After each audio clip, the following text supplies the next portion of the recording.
Ninja Black, music lover, shit talker. Talk that shit about no worries. Give us the facts, break down the tracks. Talk that shit about why our Ninja Black goes hard. Yeah, yeah, yeah. Ninja Black. Yo, what up, YouTube land? How you feeling today? Good? That's good. Not so good? Well, hopefully I can make it better for you right now. I'm back. I'm Ninja Black. Dat Ninja Black. I'm a ninja who's black. And I like to talk some shit. And today we're talking shit about the one and only NxWorries. And the new album, Voila!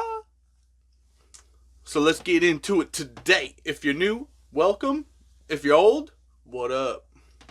Anyways, NxWorries is a group made of the producer, Knowledge, and the rapper, singer, drummer, songwriter, producer, entertainer extraordinaire, Anderson .Paak.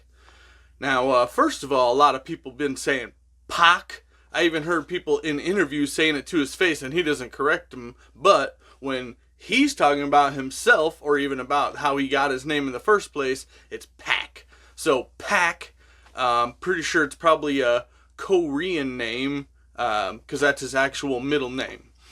He's part Korean. His mama is black and Korean, and his daddy went to prison before he never seen him, so I'm assuming that he must be a bad dude.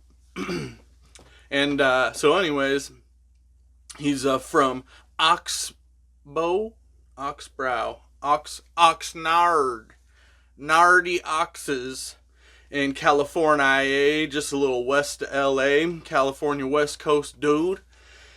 And I always say there's two places that people can get their soul from. And the two places are the church and the Cadillac. And it seems like a lot of the best soul singers have it from a combination of both.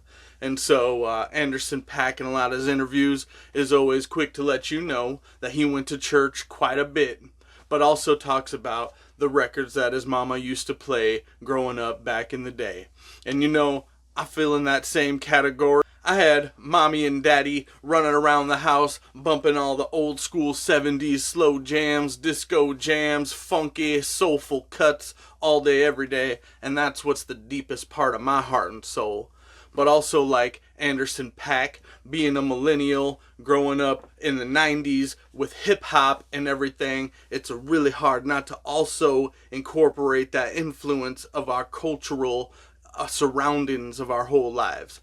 And that's one thing I really like about Anderson .Paak, is that he does a very good mix between rap, pop, soul, funk, and all of that jazz is legit.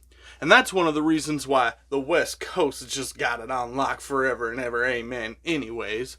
But besides all that, when I first heard of Anderson .Paak, it was because I was a huge obsessed fan with the super criminally underrated and just slept on album, the long awaited 20 years almost waiting for the next Dr. Dre album, and it comes out. And what? Nobody cares about it? I do. I did. Compton is the mother jam. Know what I'm saying? Super jam. Jam and a half. And I think two things about why it was slept on, kind of a side thing real quick, is that one thing is that it was billed as the soundtrack to the Straight Outta Compton, the movie, which I don't really feel like it is. He talks a lot about growing up and kind of the memoir-ish type of stuff in some of the songs, but that's how it was billed. So I don't know if people don't see it as like the next in the line from the Chronic 2001 Compton. Like they didn't get that memo that it's like the official next album.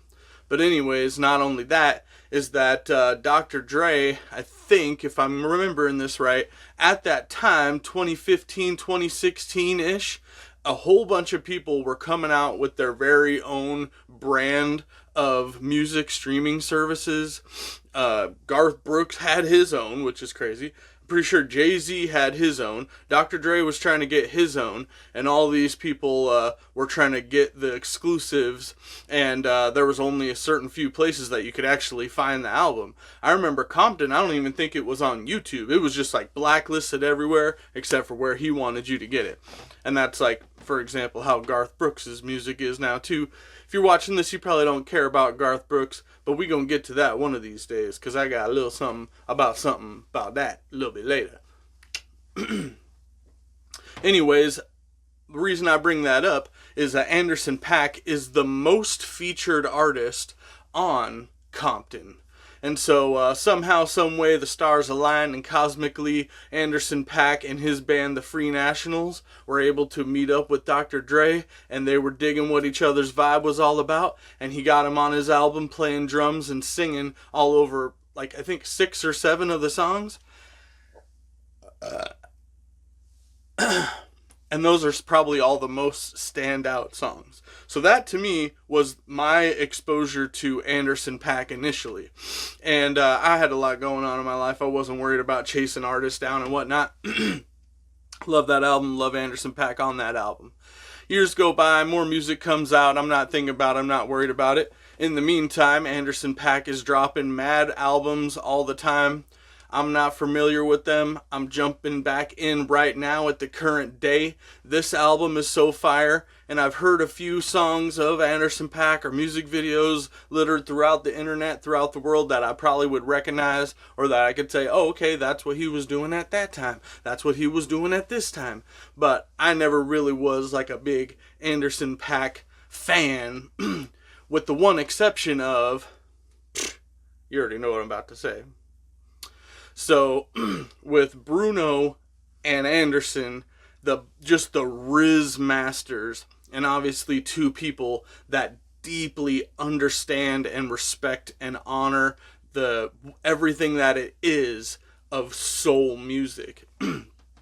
Made one of the greatest albums of all time, won 4 Grammys, and I don't even need to talk about that, because I'll probably do it again another day, another time, once I get one of those perm straightened out little wigs. You know what I'm saying? We'll go with that one on that one. But so again, even that one, I didn't even hear about it until probably a year after it was already out, because I just don't keep up with mainstream music like that. I don't listen to the radio or watch MTV or know what's hot and what's not. Most of what's hot sounds like trash to me anytime I do hear it. I hate the slow, lazy mumble, like that's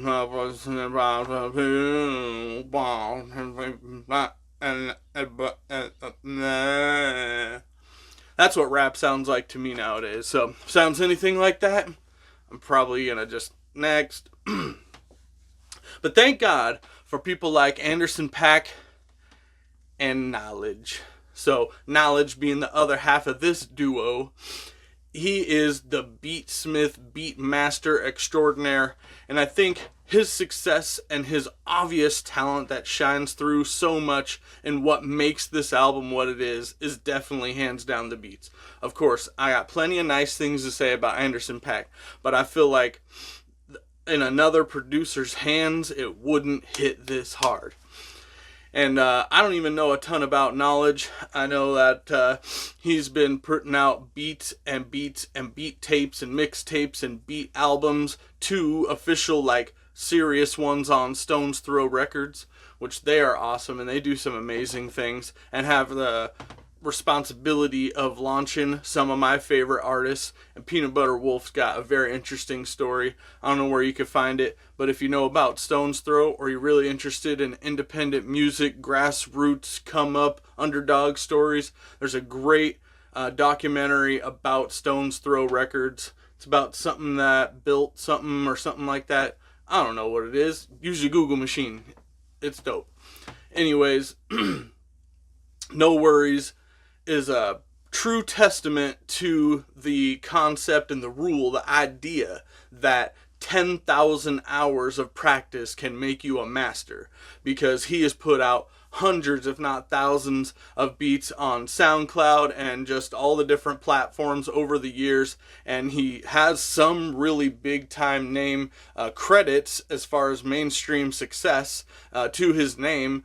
And can't take that away from him at all, but I still feel like he's kind of slept on and unknown, but he's been grinding and putting in his time and putting in the work, putting in the practice hours to become a master. And I feel like this album is perfectly the showcase for him to show what he's all about, what he's made of, what he's capable of, and how he can make an amazing soul album. And what's interesting too about calling this a soul album, which I definitely would, as I was talking about being a millennial earlier, Anderson .Paak can make a rap song sound like a soul song. Like, he makes the kind of rap song that you could play for a boomer or somebody else old that doesn't like rap at all. They don't appreciate it, they don't dig it, they don't get it, they're not into it, whatever. And you could play somebody like that an Anderson .Paak rap song, or, you know, any song off of this album, whether it has leans more one way or the other, and they probably, their brain wouldn't register it as being a rap song or by a rapper. He's just that smooth, and maybe his voice is just so sultry that when you're listening to it, maybe later you're like, oh, that was totally a rap song. Okay, interesting, different tone. But maybe with the beats and combined with the smoothness and just the obvious deep appreciation, understanding, and love for soul music is what makes this all work so well. Another brief aside about Anderson .Paak. He seems like a really enigmatic kind of guy. Some interviews I watch with him, he's very like Stonewall Kanye, just like, yeah, whatever, I'm the shit, and if you're not saying that, then I need you to fuck off right now. And then other times he seems like kind of a giddy, manic little kid where he's just like, yeah, I'm so happy to be here, let's party, we're partying, right? Yeah! And there's a lot of stuff on the internet about him partying his ass off, and also a lot of shit about him doing amazing concert performances as well. But throughout those interviews, with whether Tim being like kind of standoffish or being like really giddy and childlike, and I mean that in a positive way, is on his lyrics. And I have the album right here, which every song has a lot of credits on it. And so I don't know how much directly you can attribute every lyric that's on the album to him, but just based on interviews and stuff that I've watched with him, it seems like it's not exactly who I would expect to be coming out with these lyrics. Most of the lyrics on this album are super deep and thoughtful and very well crafted, and me saying this doesn't mean that I don't think that Anderson .Paak is capable of these things. Quite the opposite. What I'm saying is just his, maybe people say the same thing about Tupac, is that when you see him in a personal interview, it just seems not exactly in line with the music, how you would think of the same person being a connection there. I don't know. He's an interesting character. Absolutely.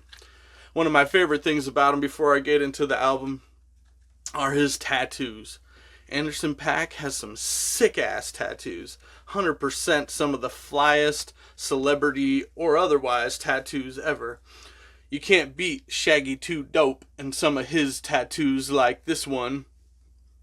Mr. E.T. That's legend forever. But Anderson .Paak has some super sick tattoos, and a person who also thinks that I have some pretty sick tattoos myself, I appreciate it. For example, he has the Mount Rushmore of soul music across his chest. His own personal Mount Rushmore. I agree with some of the decisions, but maybe mine will look a little bit different, especially because I'm... Oop. Oop. Uh-oh. Oop. Team Michael. Hee hee. But anyways, he's got Prince, James Brown, Aretha Franklin, Miles Davis, and it's the album cover from whichever one, I can't remember, with the orange with his face, but it's basically uh, Stevie Wonder as Jesus in the middle of his chest with the big sunlight behind him. Ah. And it's funny, he actually did an interview with Questlove where he joked about how he won't do a song, Stevie Wonder won't do a song with Anderson .Paak because of the tattoo he has, because he heard that he's seen it. And anyways, the joke ain't hitting but on the interview it's pretty funny. Well, with Questlove and the whiskey and whatever, it's funny. But anyways, two other tats that I think are awesome that he has is across his stomach, huge as hell, which I have one of those, and that is not fun tattoo to get. But it says, "Trust your gut." And that is so real and so legit that so many people in general need to do more of, but even especially musicians and artists and stuff. You gotta trust your gut. You gotta know what you're doing, trust yourself, trust if it's working, if it's not working, to be able to dig in or move on. Or if you're in a sketchy situation and something feels off and it don't feel right and you're like, I don't know about, trust your gut, bro. Get on out of there for real. Anyways, the other last tattoo that I really like that he has is which actually, first as an aside, might be kind of hypocritical because I haven't heard the song, but I heard somebody else talking about how he did a song with Nate Dogg, and I don't know if that was before or after, so maybe forget what I'm saying. But he has a tattoo on his arm that says, "Do not release any demos or albums or songs or put me on any recordings posthumously. Anything that I record that I didn't put out myself isn't meant to be heard by someone else." And I'm butchering it, that's not a direct quote, but I thought that that's a sick ass like disclaimer that like nobody can argue with, that I've never really heard anybody else make that bold of a statement before about their shit, because I know that it was a big deal when Michael died. That he had tons and tons and tons and tons of music, and obviously they put out the whole Michael debacle like right away, and that was salt. And then even with what was the other one, Escape, where they got some bigger name producers that like took the care and the love and the appreciation, and it turned out pretty good actually. But the biggest pain, salt, oh man, is that the actual real legit album that Mike was working on when he died was with will.i.am from the Black Eyed Peas, and he has went on record many times saying, yeah, I got pretty much almost a whole entire album's worth of super fire, dopest fucking Michael Jackson songs you ever heard, that he was about to make his comeback and blow the top off the world and fuck shit up like the King do. But y'all ain't never gonna hear it, cause he didn't give his blessing. And so it's like, on one hand, I can appreciate that because I love Michael and I wouldn't want to go against his wishes, and, you know, I'd want to respect him, and we could just appreciate how much, a lot that he already gave us, and I get that. But on the other hand, man, there's only one Michael. Can I get the most I could get? Damn! But so, anyways, Anderson .Paak, he ain't gonna ever let us get nothing extra. And if it do, that's some salt.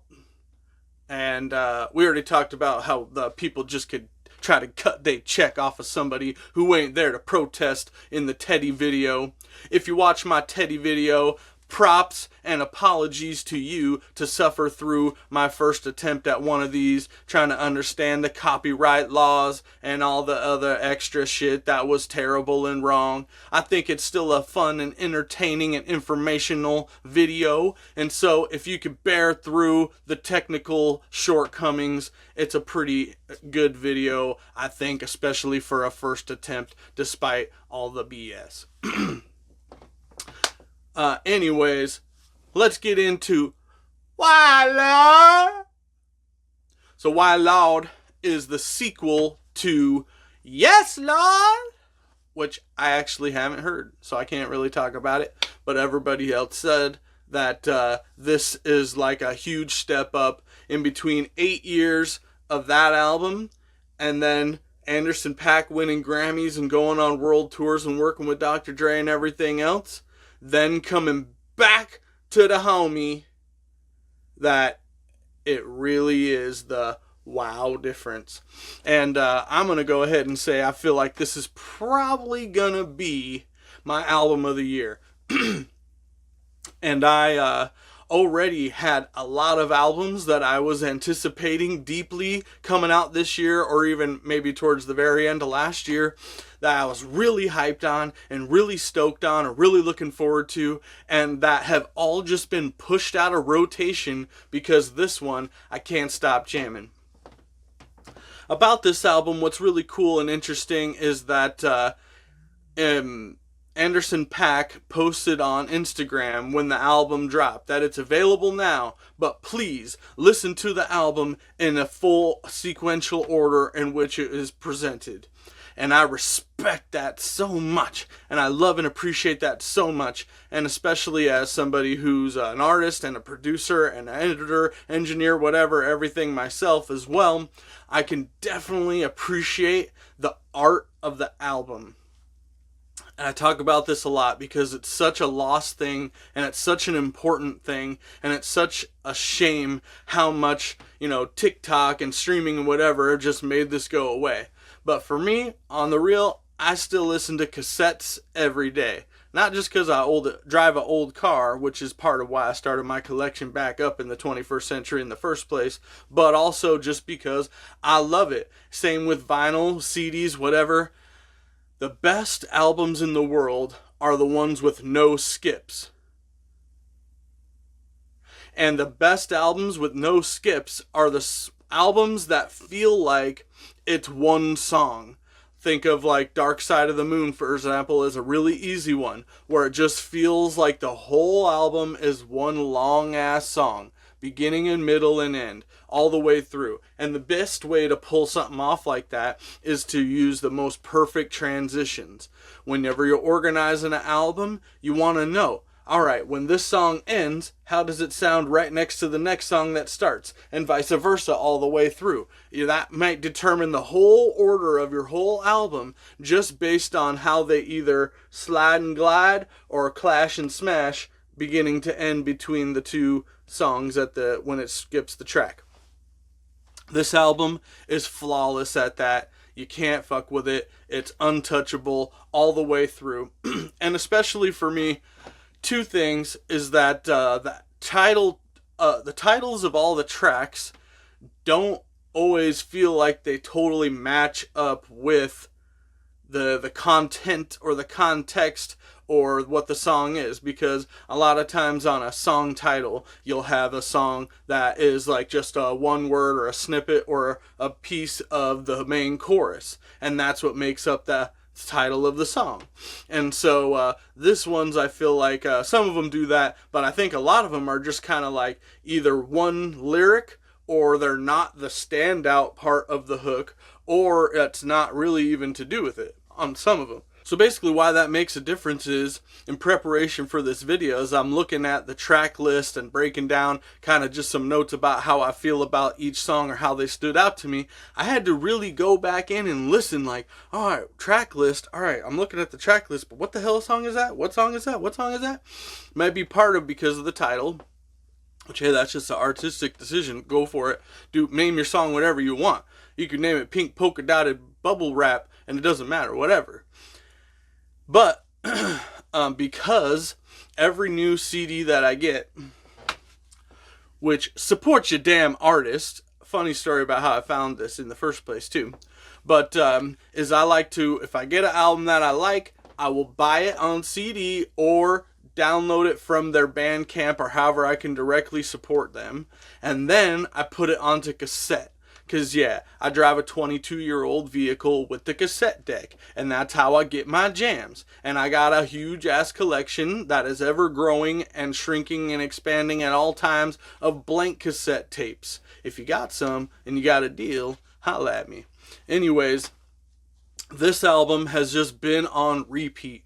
Most cassette tapes are 90 minutes long. That's 45 minutes on each side. This album's about 43, 44 minutes long, so it's perfect for one whole side. But what I should have did is just record the whole album on both sides of the tape, because I always end up just rewinding it to the beginning every time anyways.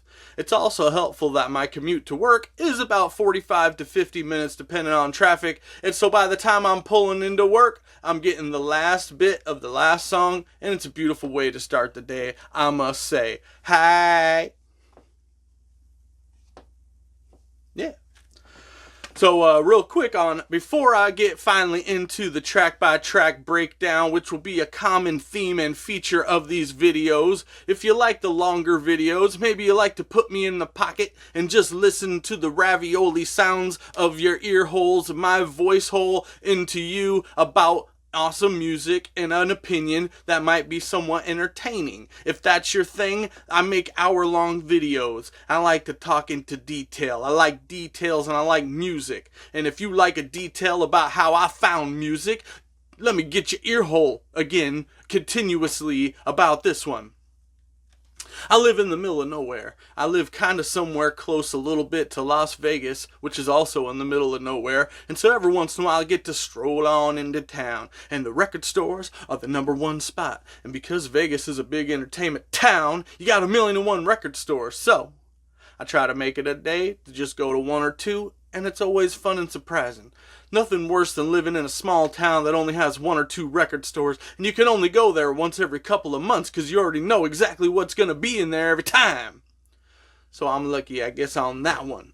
It's a delayed gratification kind of situation. And anyways, I'm in the record store in Zia Records in Las Vegas, Nevada. And when I go in there, I always like to look at the discount bin. I get some good stuff. I go to the R&B section. That's where I spend most of my time. Most of the videos on this channel are going to be in the R&B and soul category, but I might throw a curveball here and there and you see something that you never would have ever thought about you listening to, that you give it a chance. That's my real goal here. I like to talk to people who love music, about music that makes them feel love and goodness in their heart and their soul, and maybe turn somebody on to something they might not have knew about, and give them a full spoilerific anticipatory idea of what it is about to be. That's what I'm doing, alright? And talking shit. I like to talk shit. I'm a shit talking motherfucker. Anyways, inside the Zia recorded audio store, I go to the new release section. And I always remembered that records came out on Tuesdays. But maybe they don't always anymore. I don't know. Back in the day, when every single time you were hyped about a record, it would seem to be always on a Tuesday that you'd line up in front of Sam Goody's an hour before they open in the mall where the old people are doing their little walking around. You're waiting in front of Sam Goody for that new record, wearing the t-shirt with the $20 bill in hand, ready to go. And that was your whole day. You and your boys would get back on the bus, look at and read all the instructions and the directions and the posters and everything and the lyrics and whatnot. And then you get home and everybody grabs a Mountain Dew and a bag of Ruffles and Fritos and Cheetos and whatever. And you sit down and you push play and you turn that shit up and nobody says shit. You just sit and chill and bump and jam. And then you look at each other. Oh, this is the shit, bro. Hell yeah. Oh, dude, did you hear that? Oh, cool, yeah. Just brief approval or disapproval comments, or be like, hey, bro, can you run that one back? That was the shit. I think that was about to be the shit. And what's really cool about doing it that way, I'm going way too off, but that's all right. I'm just here talking shit. But the cool part is that when you would listen to the full album fully all the way through, you would find those 1 or 2 or 3 tracks that were gonna be the ones.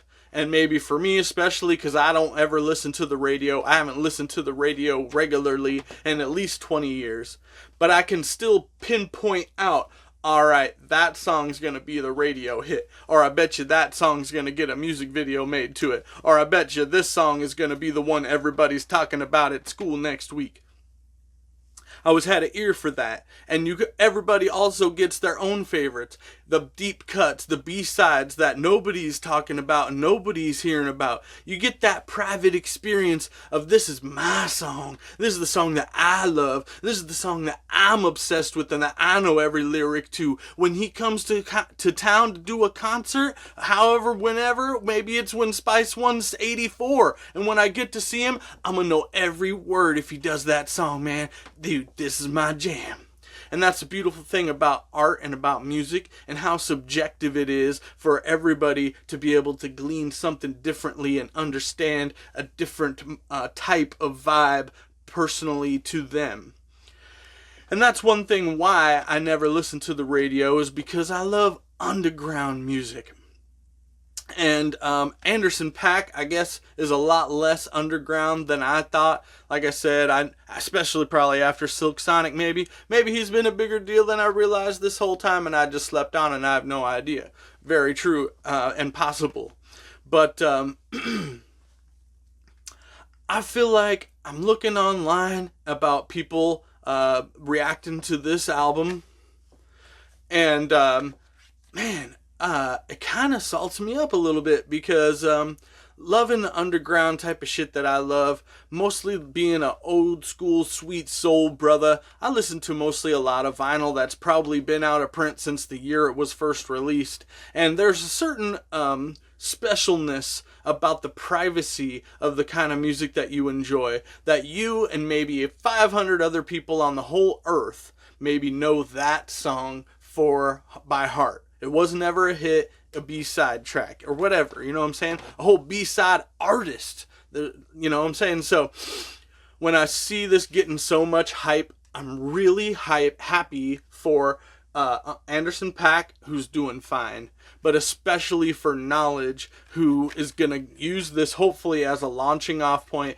an opportunity to work with a lot more serious artists that can get him seriously paid and seriously recognized, because this man is a serious talent and a treasure and deserves to be equally on the level of Anderson .Paak fame and clout and paper situational.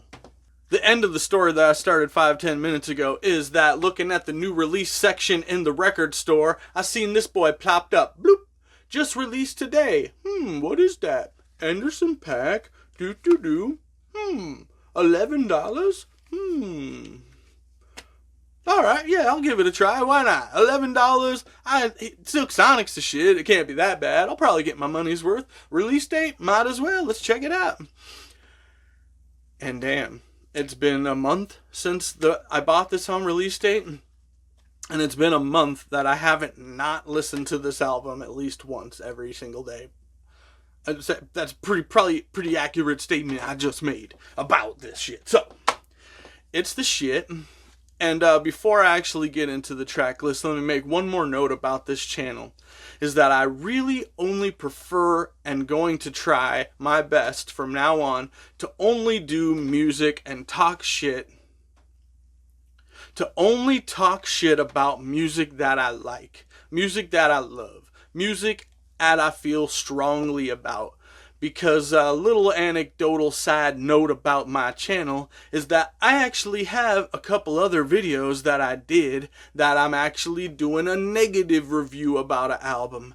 And I spent all the time recording it, all the time researching it, all the time editing it and putting it all together, and was getting ready to put it out. And I showed it to my wife and I'm like, hey, I did a video. I'm going to upload it. Let's do it. Why don't you preview my test audience, please? And at the end, she's like, I wouldn't put that out. And I'm like, why not?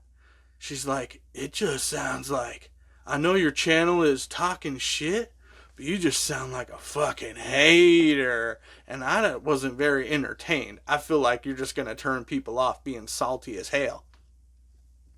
And, I think there's a lot of truth to that.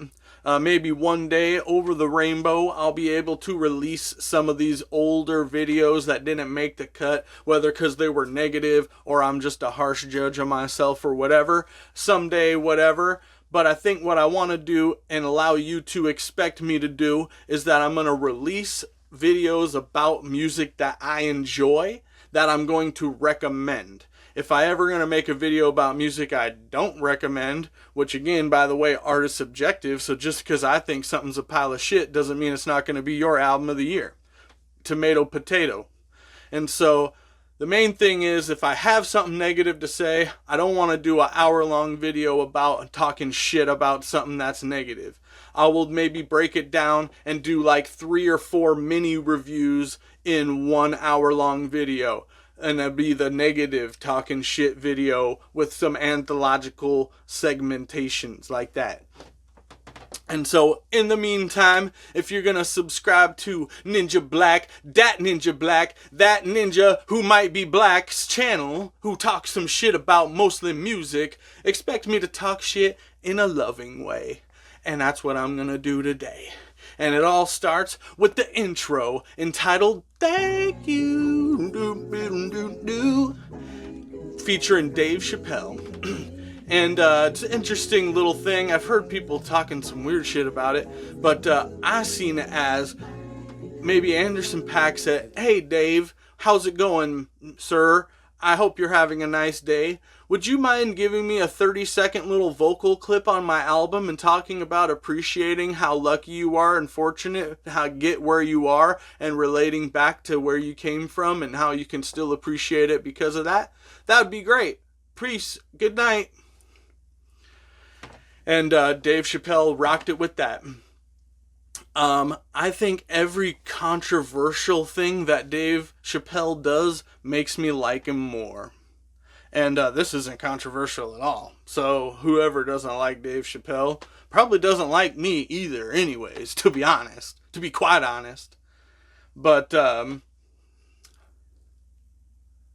it's a nice little thoughtful fortune cookie, biblical referential about, like I said, just being grateful for where you are and also recognizing where you used to be and just doing the best you can in between that paradox of like a rags to riches kind of scenario, which I definitely know that Anderson .Paak can relate to like a mug. Alright, I'm going to keep this shit-talking train rolling. I'm getting way out of hand. This video is getting long already. Are you still with me? Are you ready to actually talk about this thing now? Because 86 Centra is a really short, nice little exhibition of his chops as a rapper. As I was saying earlier, he can rap and it don't even sound like rap sometimes. But this one does sound like rap. And I feel like you gotta talk to your target audience when you're starting an album with the first track. It's got the soul, smooth, lo-fi, chill hop beat, but with the hard millennial rap West Coast style that you probably know Anderson .Paak for at this point if you're here as a returning fan, but also he sets the tone for what kind of wordplay he's got, what kind of style and flow he's got, his schemes and his tactics as far as his bars. And I feel like he really brings it with the bars and lets you know that he's here for seriousness. And same with knowledge on the beats. Every single track, just expect me to say, I'm just going to have to start it off by saying, oh damn, okay, the beat on this one's fire! Why, Lord? Why is it so fire? And it's a kind of a short song, just like I said, a little exhibitionist bars. Move On is track number 3 on the album, and it's got the smooth transition, just like I was saying, from every song to every song to every beat. Very, very little exceptions. Maybe 1 or 2 tracks that just has like a straight fade out to nothing before the new one starts. For the most part, they just go. And this one's no exception. It's a really chill, vibey beat. It's the kind of beat just right when you hear it.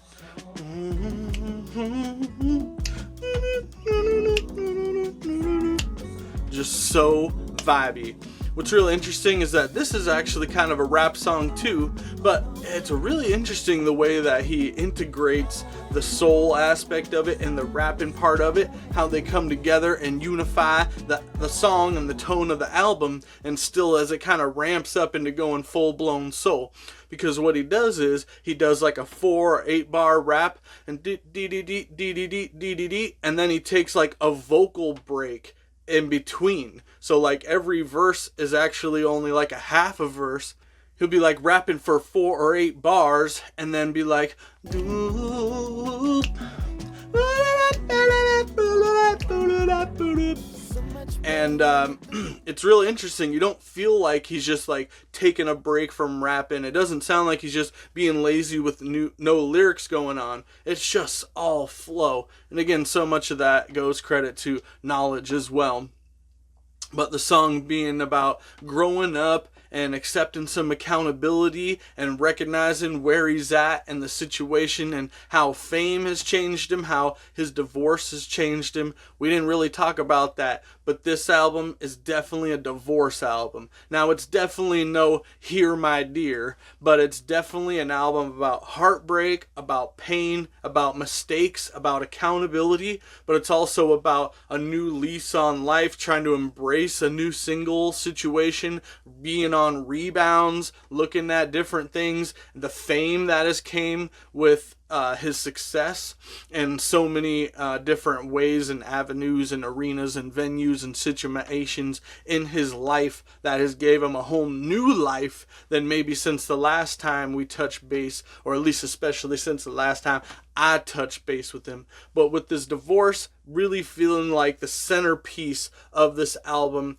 a lot of it revolves around that, and that's where a lot of his most honest and vulnerable and raw and personal lyrics on this album come from and relate to that. Some stuff later he's going to talk about maybe his childhood a little bit, which is very personal. This song, Move On, is getting you ready to move on from the Anderson .Paak, or maybe even the NxWorries that you knew before, going into the rest of this album.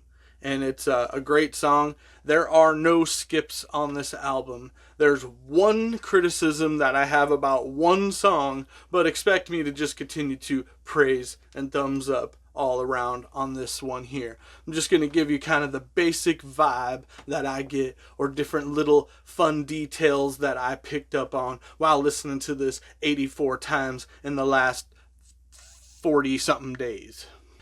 Track number 4 is called Keeper, and how the money won't keep her. And even though he puts it on the Jesus piece, that you should be with him, money just ain't gonna keep her. And this is a really interesting song. It's kind of a tale old as time as far as artists and musicians and entertainers go. Is Tech Nine has a lyric about Quincy Jones told him something about that entertainers make better providers than they do parents. And I don't want to say anything negative about Anderson .Paak's parenting abilities. Just with the demands of a successful career in the entertainment business, it takes a lot of time away from your family. And that's the one thing that you can't get back, is the missed time. And especially him having parents that have both been incarcerated, he should for sure know that. Not saying he doesn't. No personal thoughts about Anderson .Paak as a father. But this song, I feel like, encapsulates more about the same impact of things as far as it attains to a marriage. And so what this song sounds like to me is that she supported him all the way through everything. And also there's another song on this album that has kind of the same message, in my opinion, but is that she supported him through everything, got with him through, from being dead ass broke to being a Grammy winning Song of the Year and everything else. That he expects her to just continue to be supportive as his lifestyle changes and he changes and his situation and clout grows in the world, which to him, and based on some interviews and based on some of the lyrics of some of these songs, feels like that opens a door for more networking and partying and living a lavish lifestyle. But when you got your wife at home with 2 little kids, she's not always going to be included in that. And when she's not always there, sometimes the temptations of the flesh and of the earthly world that we live in, when you got money and clout and fame, and you're a very handsome individual, Anderson .Paak, with the best smile in the game, with the he's probably gonna have some temptations. You know what I'm saying? And so this song and then the other song, Where I Go, kind of both speak to this. Is where like, hey, you've been here since day one. Why you leaving now? Well, because he ain't taking care of business. And he owns that to a certain extent. He takes accountability. And there's a lot of that throughout this album that I really admire. This song is a great song. It has like 3 different choruses on it. Back to back to back every time. And it doesn't even feel like it's repetitive. It's just so vibey.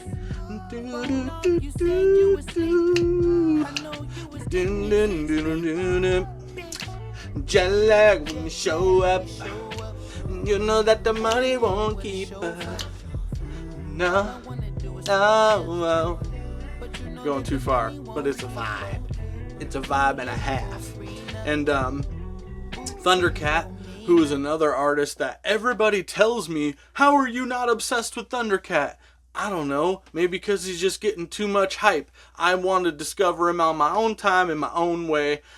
If you pointed out a couple songs that he's done, I probably would recognize it, but I never really dug into Thundercat. Sounds like a shame and a crime, and everybody tells me that all the time. But as far as what I do hear from him, especially on this song right here, it's amazing. He does the intro, he does the outro.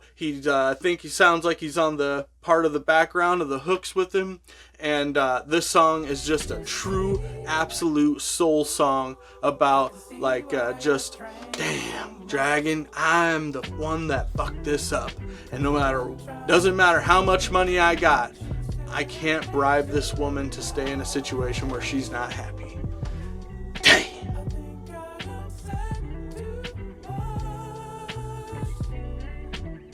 Can't do it.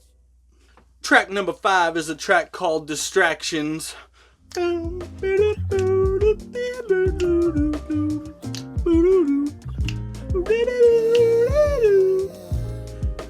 he don't want no more distractions. And this is kind of similar to 86 Centra, I feel, in a way. It's kind of like bars for the sake of bars. It's an exhibition of his rap skills and what he's got going on and what he can bring to the table. He talks about some personal stuff, about his childhood, about his parents, about growing up, and about some problems that he's had, and he's trying to get rid of his distractions. I don't know if it's a sample or what. I know that Anderson .Paak is a multiple instrumentalist, especially a drummer, but I don't know if Knowledge plays saxophone, but the saxophone is on point on this song, faux show. But speaking of Anderson .Paak as a drummer, he's an amazing drummer. He's a big part of why Silk Sonic is so good in that respect. And of course, Dr. Dre's Compton album. I don't know how much drums Anderson .Paak was playing on that album, but there's some really dope drum solos and shit even in that album. I would not be surprised that was him at all. One line that stood out to me, if you're an old school soul head like me, and that's what you're all about, and that's your number one genre every time you get the Spotify recap of the year, it's always like, you were Duran Jones and the Indications' #1 fan. Nobody listened to more Barry White in the whole world than you. You listen to 90% more Teddy Pendergrass than anybody in America. It's like, damn, I don't know. Alright, cool, that's just what I'm into. But he does make a comment, which I thought was really interesting, where he goes, I play for keeps like Maurice and which Maurice is Maurice White, I'm sure of it. No confirmation there, purely speculation, but an educated guess on my part is that Maurice White, who's also known as the lead singer and the drummer for Earth, Wind & Fire, who's fantastic and amazing.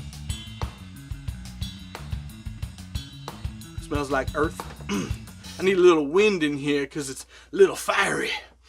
But this is a really good book. If you like reading books, it's a good book right there. He died while he was writing it. So the last little chunk is kind of his like eulogy by the people that were close to him. Really interesting dude. Kind of a weird, very paranormal kind of thinking kind of guy. Anyways, good song. Track number 6 is called Lookin'. And I don't know why. I don't know what we're looking at. I'm listening. But this is one of 3, I believe, tracks on the album that are about a minute long of just Knowledge showing his amazing production skills. He just sets a vibe, drop the needle on a sick-ass beat, and you just vibe it and ride it and groove it onto the next song. And what's cool about this one is you hear Anderson in the background going, "We're playing with my boy Knowledge!" And it's like, yeah, come on, like, get this fool paid. Look how amazing he is. Don't you want his amazing production on your next album, Jay-Z? Ice Cube, somebody else amazing that's gonna give him the clout and the fame and the Grammys? Yeah, quit playing with him. It's a dope little beat of a song. And again, for me personally, not only is it odd, looking at the track list names of this, but also recognizing where the tracks end and begin, like as far as track 1, 2, 3, 18, 19, because listening to it on cassette, I can't hardly keep track. And there's a couple on here that I was surprised that were, let alone their separate own songs, but that they were more than one song sometimes, maybe is what I meant to say. But there are definitely 18, 19 tracks on here. 19 tracks on here, and obviously I read that when I bought the album, but when I listened to it once, loved it, put it on cassette, and I just listened to the cassette all the time, all day, every day. So I don't look at the track names or look at when the track changes to the next one, a transition, because the transitions are just so damn smooth. But anyways, this is a separate track, just about a minute or so long track of showing awesome beat skills of Knowledge, which are awesome. Track number 7 is a track called Where I Go. And who I seen, where I've been, and jelly beans. And this is like a really interesting time signature. It's like doom, doom, doom. Like, it's not your typical, a lot of these are not your typical. I feel like there's way more kicks and stuff in between the snare or the clap or whatever on these songs. Are really interesting beat structures, which I think is another showcase of people that grew up hip-hop but have that deep love for soul, is that hybridization of it that really comes through. And so this song, Where I Go, has a music video, and when upon my surprise I appeared and peeped it on my YouTubes, that it came out over a year ago. And so apparently this album has been highly anticipated for a long time, way before I walked in the record store and just heard about it for the first time on the new release shelf. But this video's been out for a while, and so you probably already know the song. It's featuring Her, or H-E-R, or whatever. I guess she's a famous chick, and you probably dig her, and I'm sleeping on her because I don't know what's up with anything in the last like 10, 20 years, so hardly anything. So it's a solid-ass song, and it's kind of more like with the other one that I was mentioning before about how it's like, hey, you're my wife, and I love you. We've been through hell together. We've been through everything together. I got all the money and all the lifestyle and everything you need. I just need you to put up with and accept my bad behavior and disrespect towards our marriage, because that's just part of the package now, baby. And I don't know, if she wrote her own lyrics or if he wrote the lyrics for her as his wife, essentially, because this probably would have been before any like official divorce shit was happening. That it's kind of her wrestling with the idea of whether or not she can accept it, and how she has a lot of jealousy problems, but she knows what's going on, but she doesn't want to know what's going on, and she's conflicted and fucked up, and it's just a shitty situation for a beautiful Korean lady to be in. Sorry if I'm putting all your laundry pack. Obviously, I know about it because it's already out there too. And I hope everybody's happy and amicable for the beautifulness of the world and more music, and for your sons, of course, as well. Good song. You probably already know that song pretty well before you clicked on this video. Solid. Track number 8 is a song called Daydreaming. Since I met you, can't forget you. And this song would have been like a top 10, top 20, top 40 track in like 1981. It's got the super synth vibes. It's got the super energy of just an old school soul ballad. Kind of almost where like Silk Sonic went just like full authentic, like mid 70s with the whole vibe. This song goes like full authentic early 80s with the vibe. Except for because it's, man, there's a word for it, but where it's like seems like the setting and the situation don't go hand in hand. Like if you watched a movie in the Wild Wild West with cowboys, but then somebody pulls out an iPhone, beep boop beep. There's a word for that, and I forget it right now. But where he mentions like Bonnie and Clyde, like in 2003. And it's like, so obviously in 1981, nobody would have been thinking about Jay-Z and Beyonce doing their thing in 2003. And yes, I had to look up that was what that was. And solid ass song, a funny ass video. Apparently Rockstar Games and Grand Theft Auto's people got together with Anderson .Paak to include this in one of their DLC online package radio jams, and they were able to make Anderson .Paak into a Grand Theft Auto character. I don't know if he's playable or what that is all about, but the video is Anderson .Paak in Grand Theft Auto land with this song, and it's just such the vibe. Like, this song is like almost my favorite song, because this is just the ultimate, just like cruising through the city at night in the lowrider, just like full blast, pure vibes, man. It is the vibe, full vibe, just like ultimate sexy love ballad. And with the epic fucking electric guitar solo at the end, again, is that Anderson .Paak? I don't know. Is it Knowledge? Might be. Are the credits right here in the album that I got sitting right here? Probably. But whoever did it, they nailed it, man. They really brought it in on that one. Solid ass song. High contender for favorite song. But that's not just yet. Next is the best song on the album. And it also has a music video for it. And it's called From Here, featuring October London and Snoop Doggy Dogg, Doggy Dogg, Doggy Dogg. And what's really awesome about Snoop Dogg, how far he's come, because what's really awesome about Snoop Dogg as far as becoming such like a cultural icon, just a pop culture staple that nobody doesn't know who he is. Babies are born out the net knowing Snoop Doggy Dogg, Doggy Dogg, Doggy Dogg, give me some gin and juice.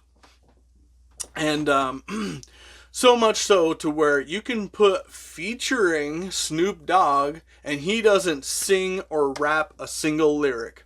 I'm going to go to the end and then talk about the song, because Snoop Dogg really kills it on this and is probably part of what makes this the best song, because I feel like he puts on such a memorable part of a little speech, especially in the video. Even though in the video his little monologue is different, it's re-recorded than it is on the album, and maybe it's just the bias of listening to the album so many times, but I feel like the album version is so much better. So even if you've seen the video, you haven't heard the real song, so make sure you do that. But he says something like, some people say the worst thing that can happen to a man is you show up and your woman's gone. But the actual worst thing is you show up to your house and the locks are changed and all your shit is sitting out on the front porch. Now what do? Now where do you go? You might know that man that this is a story about. Man, oh man, it's a crying dirty shame that's life. And yes, I do know that man. That man is me. I've been there. Has it happened to you? Write a comment. Have you had a similar situation where you thought everything was all cool and your lady just was gone and all of her shit was packed up and you left and she left when you had no idea what was happening? Did that happen to you? Or have you ever happened when you show up at home and there's people waiting for you and saying, hey, we're going to help you load up this shit into your car, bro. You're not going to see your kid ever again, or your bitch. Fuck off. Let's go. What the? And so also, interesting little personal side story, because this video ain't going long enough as it is. It's interesting, the story I just said basically happened to me. I was out of town, and when I came back to town, I got picked up at the Greyhound bus station by my baby's mama's dad, and he goes, "Hey, what's up? All your stuff is on my back porch, and I'm going to take you to my house, and you need to call some homies to come pick you and all your shit up, because salt." And when that happened to me, I went and stayed at my dad's house. And that didn't last long before we had to, stay up till sunrise, get drunk, and I had nowhere else to go again.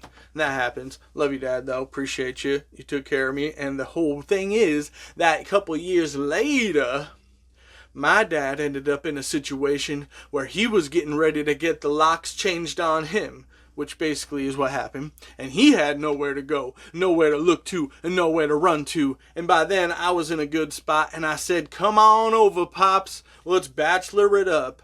And I got you back. And everything worked out beautifully in the end. But make sure you take care of your motherfucking people. Whether it's your father, or your son, your brother, your cousin, your uncle, or even just your next door neighbor who you had beers with a couple times. They're going through some fucked up shit with their relationship. Don't make them sleep in the car, my man. You got a couch. Pull it out for them. Help somebody out. Hear out what's on their mind. Help them work through what their next move is. Because it's really a fucked up situation. As a man in particular, where you have your whole life set, made your mind up about your future, about how it's going and where it's going to go, safe, secure, set up, and TP'd and protected and all straight and set, and then all of a sudden a tornado just whoosh, and you got to start all over from scratch with nothing but a few suitcases. And that's a fucked up situation. And make sure you help out a brother, whoever finds himself there. Be a good homie. That's an important thing to do here in this situation. Are you a hot dog? I'm a hot dog. Whew. I got to get through the second half of this album. It's 112 degrees out here in the desert. And I got to keep the air conditioner off so you can actually hear what the hell I'm talking about. Are you still listening? Let's do it. Alright, the same song. Where do I go from here? October, London. Probably somebody like Thundercat that I eventually need to do a deep dive on and peep out and check him out, because other people are saying, "Oh yeah, I know that guy. He killed it on this song with the Where do I go?" Fire hook. And then, so Anderson .Paak, this is like a story song, right? And the video kind of does a good depiction of kind of the vibe. Pretty good video. It's a little dark, but maybe that's part of the point. But it's about him starting the night of going to the club after he's totally screwed with nowhere to go and nothing to do, and his woman left him and he's salted with nowhere to be. And he's at the club just trying to figure out what the hell, man. But then the second verse is what really kills it for me. And this is the best song on the album, easily. The second verse, he goes, it's just the perfect, exact word for word, perfect description of the feels, of the situation, of the vibe when you're in that fucking hole. Which is, I'm sitting with this cup, my little heart in my hands, sip, sip, sip, which is the classic. Sip, sip. Even my dad still to this day will be kicking it, and he'll be like, "Hey son, you got a few bucks for a little sip, sip? I can, you know what I'm saying? What's up with the sip, sip?" So sitting in this car, sitting in this car, something in my cup, my little heart in my hands, sip, sip, sip, sip, with the back to back to back to back slow jazz. Ow! Oh man, have you been there? You just sitting there drunk and sad and pissed off, just listening to the heartbreak songs all night? Like some Lenny Williams or something? Man, I feel like it really just, he gets it. And that's this song. Go watch the video. I'll put the link in it. The next song is my favorite song on the record, which is more to like the rebound side of it, because nothing cures heartbreak like some strange. Or at least, helps you move on at the very least. And this song is kind of about him getting sprung on something, a new piece of something. And the song's called Fall Through. And it's about how he sprung on this chick that he spent the night or the weekend with, and he been sipping on the pussy like a sweet plum wine. Sipping all damn night. And it's just really like an OG, sexy, slutty throwback soul jam of like kind of the rebound. And he's like, damn, this pussy's so good, I'm gonna probably end up doing or saying something that you're gonna hold me to that I don't really mean. I'm just so caught up in the bomb ass pussy right now. Ooh-wee. And I might even have to rebook my flight because I just want to keep on hitting this shit. But I don't know if that's the right idea and the right move, but damn, this pussy's so good. And I can feel that too, you got to get yourself back out there. You got to just take your mind when you got your whole heart is broken, but the ship is sailed. It's over. It's done. There's no chance to try to make up, to break up, and that's all we do. No, that was the last time, and it's over for real this time. And what are you going to do? You're going to mope? You're going to cry about it like a baby or something? Not me. I'm going to get me some skins. And that's what this song's about. It doesn't even necessarily have to be about the rebound, but in the context of the album, of a whole theme of it all, that's definitely where it lines up for me. Favorite song. The next song, track 11, is called Battlefield. And again, this is more of a straight up rap song. Most of these songs have the best, background vocal harmonies and melodies vocally that are just amazing. And I haven't pointed that out enough yet. Really, really intricate, deeply layered background vocals accentuate and accent Pac's voice and his lyrics and his delivery throughout this whole album. And again, you cannot sleep on Knowledge, man. Every beat, every single beat, you can't control it. Even if you're driving, even if you're sitting still, no matter what's going on, you're that old black fat lady on the bus. Oh man, just every time, you can't help it, man. It's fire. And this one, like I said, more of a straight rap song. He gets into some personal stuff, talks about his parents, and it gets just kind of exhibitionist. He's just like rapping for the sake of the scheme, of the rhymes, of the words. Get kind of almost like a Lil Wayne vibe with the interesting metaphors and wordplay and stuff. And then he has really punches on his love of baseball on this song, and he references the Dodgers and World Series. He has a really interesting little chunk of bars where he goes, her weave is strong enough for the gripping, but I don't see us going all 9 innings. And then this is big play ball, blah, blah, blah, yeah, woo, baseball, and the crowd goes wild. And then he continues the same rhyme scheme, and he ends it with, what's the line? Something about that that you would say I was long-winded, but I don't got the rhyme down. But anyways, it's just interesting how he has rhyme, long sample interrupting it, and then finishes that original rhyme scheme, and it goes so smooth and flawless. And after he finishes that rhyme, it goes into the next bars that are their own separate rhyme scheme, and it just feels like it flows so good. And part of that's the production, part of that's the delivery. Anderson .Paak, who's been finally in the major spotlight for almost 10 years at this point, really has become a master of his craft, and this is just a great platform exhibition to continue to display that and keep the momentum of the album running. There's no lulls, there's no dips, there's no soft spots, there's no skips. This album just keeps on hitting right away, all the way through. Again, on cassette, I feel call it one track. It's one long good track for me. So the transitions keep rolling along into track number 12. and this track is called Here I Am. And this song is really like a letter directly to his ex-wife.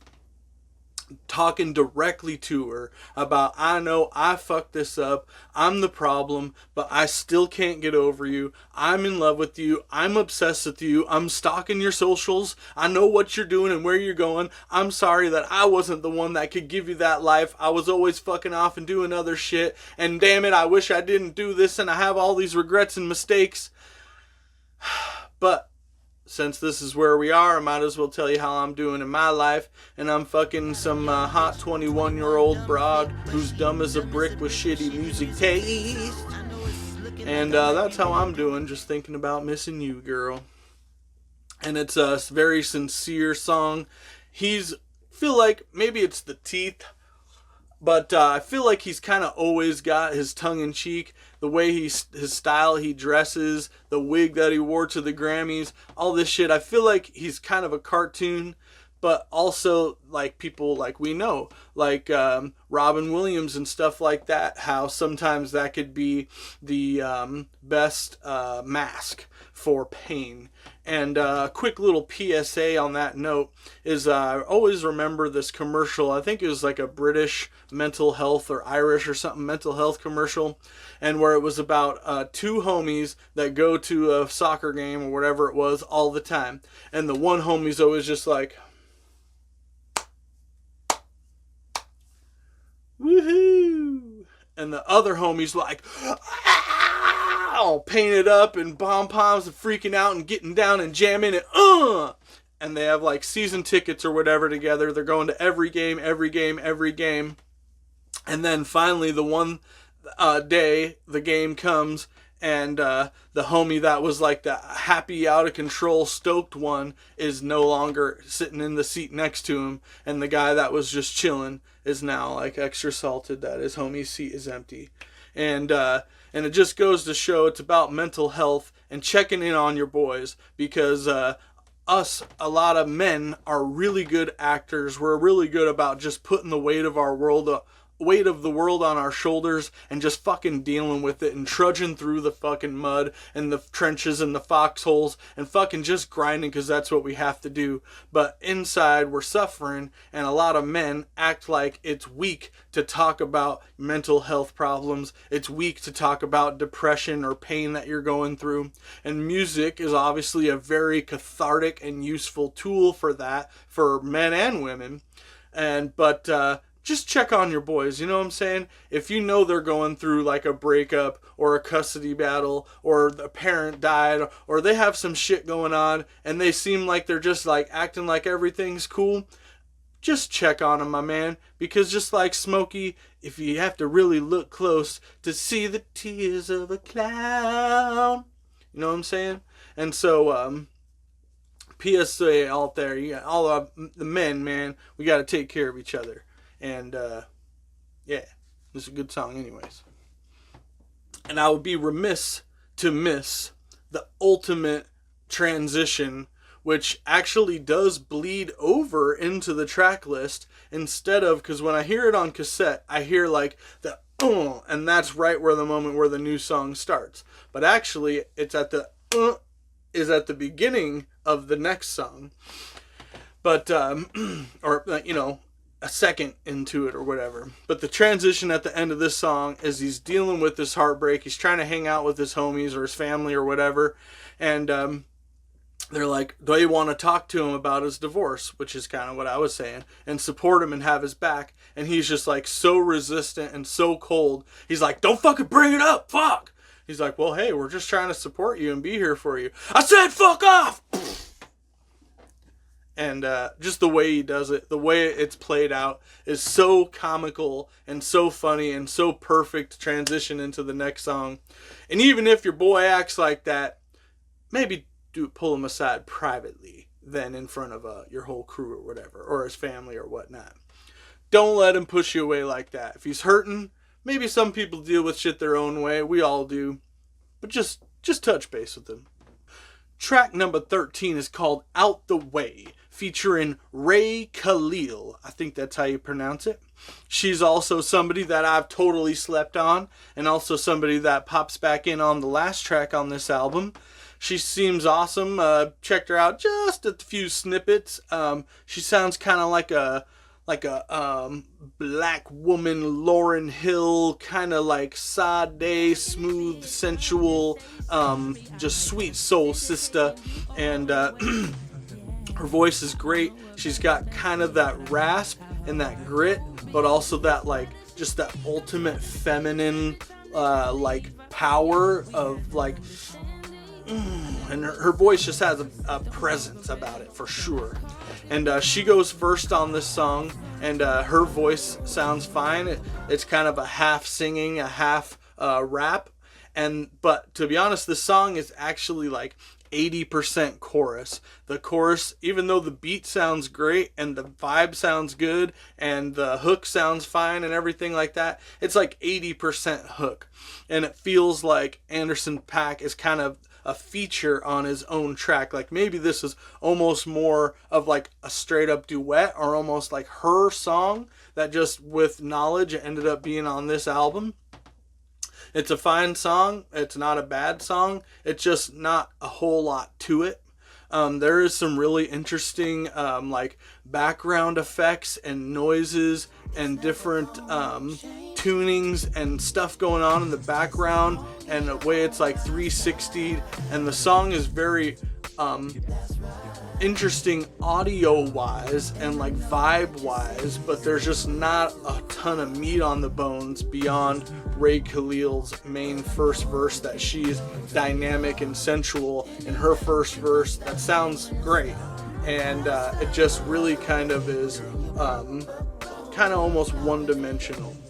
A good song, maybe not my favorite song by any stretch, but not a bad song. And it keeps on rolling with the smooth ass transitions.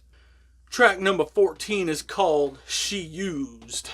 And this song, it really is like a super throwback song. It sounds like it legit would have came out in like the Motown heyday in the 60s.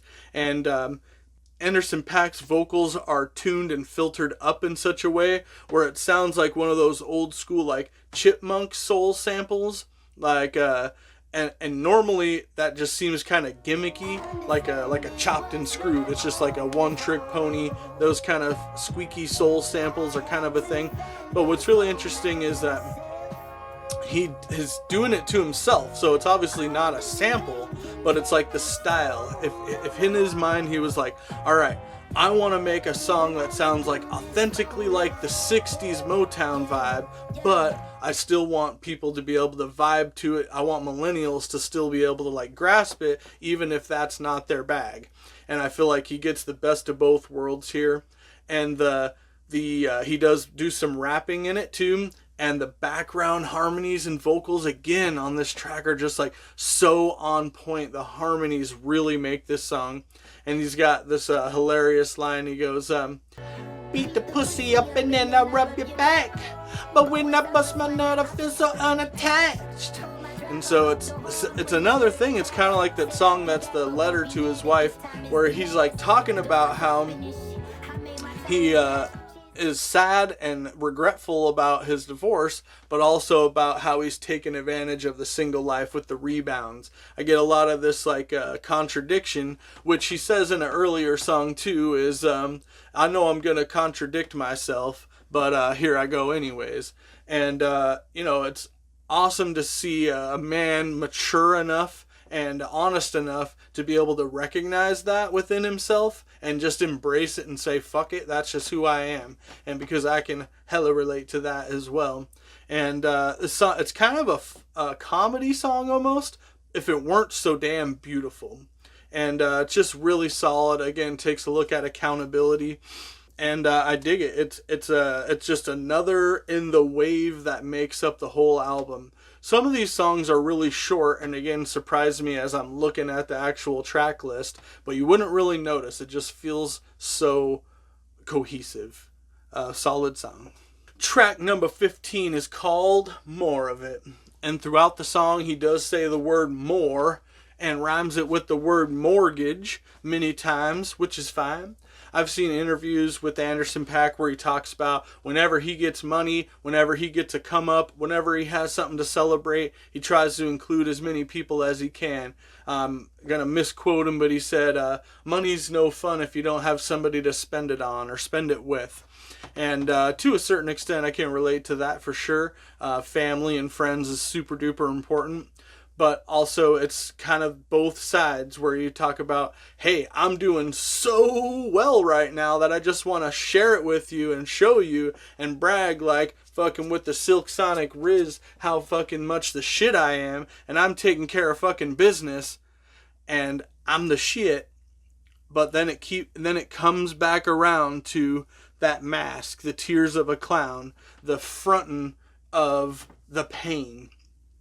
And this song ends really well. This is a really cleverly written song, I might say. Very cleverly worded lyrics on this song.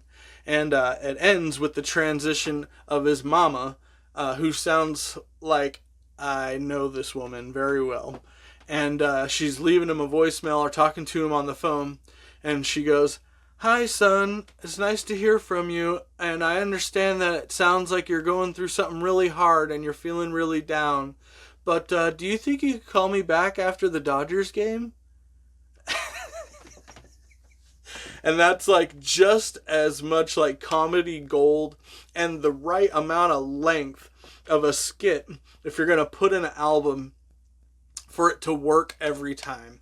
Because so many albums that I've listened to throughout my life where they have a skit, where some albums are cool and they make the skit a separate track so you could just easily skip it or like program it out of your playlist or whatever.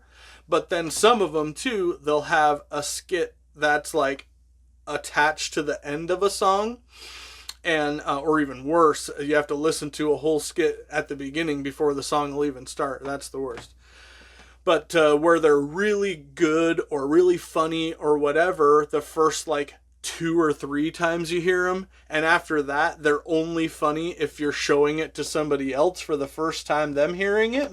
But on this one, those 2 main skits are the only ones that are on here, are the one where he's telling somebody not to bring it up and he busts a glass over their head, and then this one where his mama's like, "Yeah, I care about you and I understand you're sad, but can you call me after the game, please?"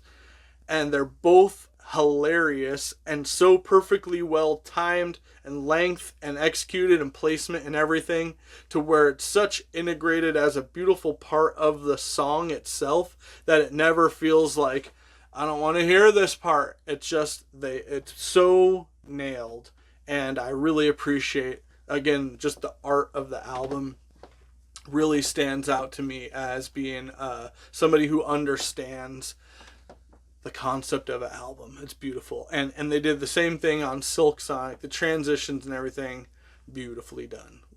So impressed. So tracks 16 and 17 were the tracks that I was most surprised that they were actually 2 songs. They're 2 1-minute long songs, or 1:15, something like that. They're called Never Remix and Distant Space. And Never Remix starts off as like a slowed down, not quite chopped and screwed, but definitely like a slow motion-y style beat with Charlie Wilson on the song, which Charlie Wilson seems like he's been getting around a lot for a long time as a solo artist in the 21st century, doing guest appearances for people. He's most well known as the main lead singer for the legendary Gap Band, and of course I'm sure he's still doing performances with them. I think they're on the bill for the Fool in Love Festival, which I'll be there in August 31st in LA. That's going to be a blast. I'm sure Charlie Wilson will be there. And anyways, he just brings a great smooth baritone, and again, it's just more remorse, like I never meant to let you down, do do do do do do do do do do do do do. And it's just so smooth, and you bring in the legends into an arena where it's all built on their foundation. It really works. It's really smooth. It's really good. And it's, again, Anderson .Paak just pleading with the universe. Why, Lord? Why did I do this to myself? I don't want to get divorced from my wife. Oh, no. And it transitions into track 17, which is another 1 minute song, which just feels like a continuation. It's almost like the bridge to that previous song, and it has two other separate artists featured on it, who are Last Artful and Dodger, which I can't really fully pick them out of it. I'm sure if I listen to it again closely right now, but off the top of my head, didn't like blow me away enough to stand out as like a major part of the song. This just sounds like, to me, because I listened to it all in one flow, the pinpoint towards the end of this album is pulled out of it for me. But again, it's just kind of the outro to the previous song. And maybe that's for like copyright payment reasons. Like you want to make sure that if people do listen to this album all the way through, that Charlie Wilson's like getting a full cut for the full stream or whatever on that song. Which that is what the idea of it makes sense to me. And I hope so. I hope people are getting paid. That's great. But I feel like they're both just kind of songs that like get that last bit of like pain and sorrow and mopiness that comes with all the sadness that we've been rocking through, and the honesty and the depth with Anderson .Paak. It's him being able to just finally, all right, Charlie Wilson, can you help me get that? All right, got something else to say. And something else to say he does when we get to track number 18. 'Cause when you walk on by, you got the shades to hide your eyes. And that's about as much as the connection to the Dionne Warwick, or personally my favorite version, the Isaac Hayes edition of Walk On By. Just that basic little snippet of the concept is where it loses what's in common. Because this song is almost more like the other song on the album. More of it, where it's more about like tying back to the intro with Dave Chappelle about where I've been, how I got to where I am, and how great it is to be where I am. And having to your life shift so much dramatically, and it's not even about like forgetting where you came from. It's just like a different life. When you become that big of a celebrity, you can't just like go kick it in the hood all the time. Like even if you buy a house in your hometown where you came from, you're not buying it just in the neighborhood next to somebody else, a 2-bedroom 1-bathroom. Like you're isolated, you're in kind of a bubble. And so he's talking about how, yeah, he still has stress and he still has strife and he still has frustrations and shit in his life. But also on the other hand, like compared to his old life problems, or maybe even the people in his hood where he came from, his shit is like fucking awesome, cloud 9, compared to what a lot of people would consider what their problems are. Which is kind of cool too, because I've also heard interviews with Anderson .Paak talk about growing up in the hood and how he's grown up and even as becoming a successful artist, dealt with all types of crowds of people, from gangbangers to Paul McCartney and whatever, everything in between.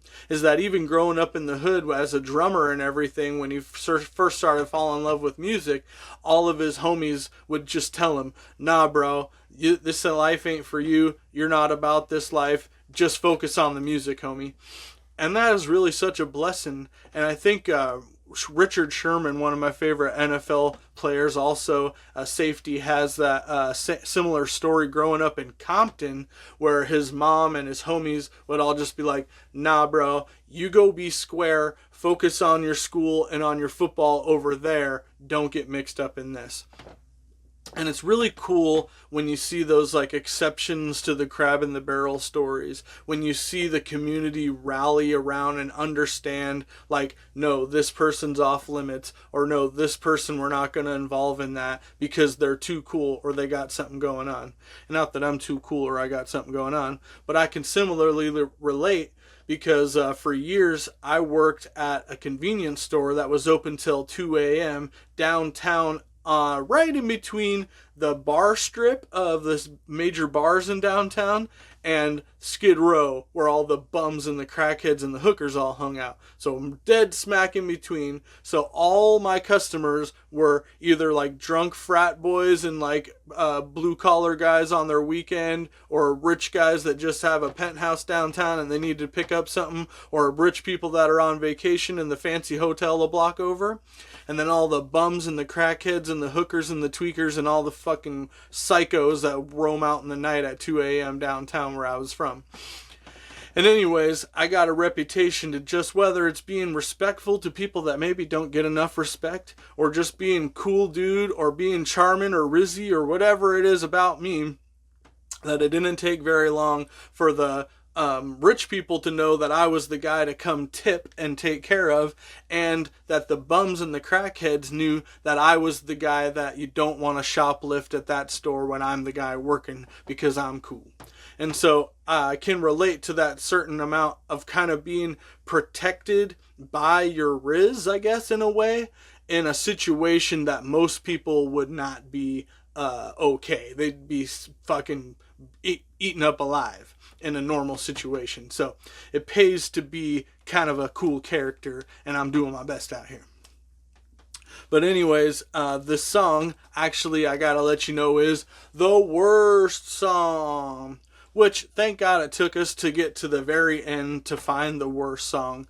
Because what makes this the worst song isn't actually even Anderson .Paak anything to do with it. Not even Rhea Khalil, who comes back on to sing the hook for the song. She sounds great, and she's singing at the end as well. Thank God that she comes back at the end with the beautiful vocals of feeling like, you know, the stress and kind of the paranoia and the frustration that comes with your life is so amazing, how could you possibly be sad and whatever, but also being that person that people are saying that to. They're not in your shoes, in your head, and dealing with the problems that you're dealing with, and the confliction and contradiction of my life's perfect but fucking god freaking miserable. What makes this the worst song is a gentleman by the name of Earl Sweatshirt, which I have no problems with. My entire opinion about the man is based on this one verse that I've heard on this album 80 times in the last 40 days. Before making this video, I did try to go listen to some snippets. Some of his stuff sounds a little bit different, better if I would say. But for the most part, he's got the same thing, which is what I hate, is the fucking cadence and the tone of the new school rappers, where it's like the drunk, passive, apathetic fucking mumble shit. And I fucking hate it, bro. Fucking just the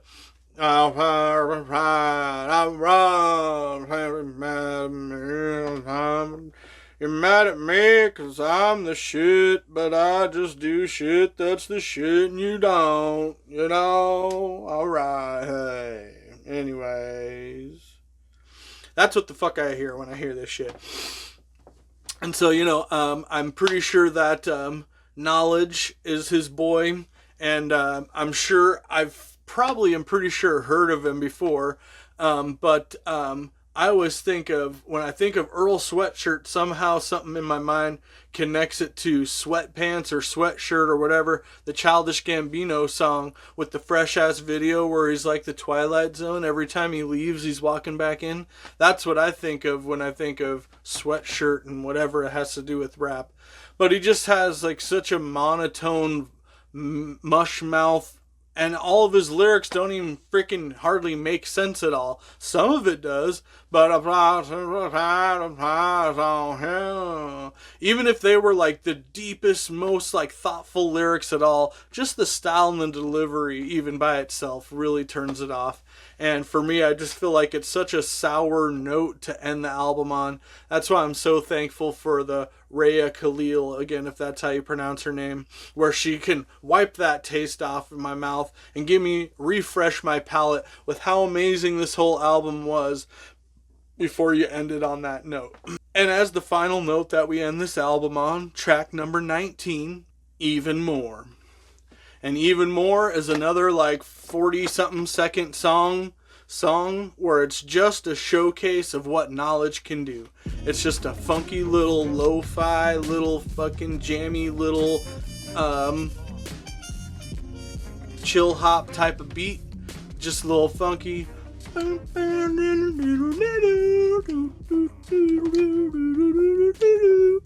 And it just cleanses the whole palette of the whole thing. And just a little smooth little outro. Again, just the nice little sprinkles. Not even, you put the cherry on top already a while ago. And then now you're just putting sprinkles and cinnamon on it to really just set it off 100%. And so that's all you really need. And what I need every time I hear this one is to hit rewind again. And the radio's about to come on when you do that. So hold on. After that plays out, turn the volume all the way down, then hit rewind and go back and listen to it again. Mother frickin' 6 stars out of 5 for Why Lord? I don't know if it came across how enthusiastically excited I am every time I get to listen to this album. I listened to it right before I made this video. I'm about to put it back on right now once I turn on this air conditioner and wipe all this sweat off of my face. And you should go listen to it too. If you still listen to CDs and whatnot, even if you don't, you should go out and buy it, bro. Buy it on vinyl and just hang it up on your wall. Support the artist. Support more music like this being made. If you'd like R&B, soul music, and rap, all three perfectly combined into one, this is what you would be looking for if you were that person that liked that. So, solid album. Anderson .Paak gained a new huge fan. NxWorries and Knowledge. I can't wait to hear more from Knowledge. I'm looking forward to him. He's on my radar now. And if you guys are this far into it with me, I appreciate you being here. I appreciate you doing all the things that YouTube wants you to do so I can continue to be successful and not just do this so I could talk to my phone for hours at a time. I'm hopefully talking to somebody right now. Is it you? Let me know. Interact with me somehow. Did I miss something? Did I miss the mark? Did I miss the bus? Did I miss the bullseye? Did I miss a point that you wish I would have touched on? Is there another insight or opinion that you'd like to add to the conversation? Let me know. I'm going to read it. I'd love to hear it. I'd love to address you somehow in some way and be awesome in YouTube land. So thanks again so much for checking me out, and let's do it again sometime. Cheers. Ninja Black, music lover, shit talker, shit talker. Talk the shit about no worries. Give us the facts, break down the tracks. Talk the shit about why love. Ninja Black goes hard.